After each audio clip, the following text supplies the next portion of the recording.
বাচ্চারা, আজ থেকে এই স্কুলে এই নতুন স্টুডেন্টটা পড়বে। আরে নতুন স্টুডেন্ট। হ্যাঁ হ্যাঁ, ঠিক আছে তুমি যাও।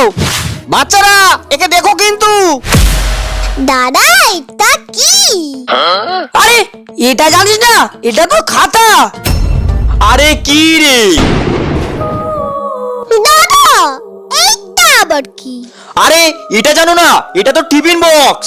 হ্যাঁ, দাদা ওইটা কি? আরে ওটা জানো না, ওটা তো গাছ। আরে এই নতুন স্টুডেন্টটা কি কিছু জানে না? হ্যাঁ রে, পাগল টাগল মনে হয়। বাচ্চারা। এই চুপ হ্যাঁ চুপ চুপ। আরে স্যার, নতুন ছেলেটা কি কিচ্ছু জানে না? এটা খাতা, ওটা টিফিন বক্স, আর ওটা গাছ, কিচ্ছু জানে না।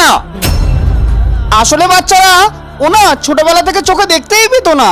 গতকালকেই ওর চোখের অপারেশন হয়েছে, আর তারপর থেকেই ও পৃথিবীটাকে দেখতে পাচ্ছে, তাই ও কিছুই বুঝতে পারছে না।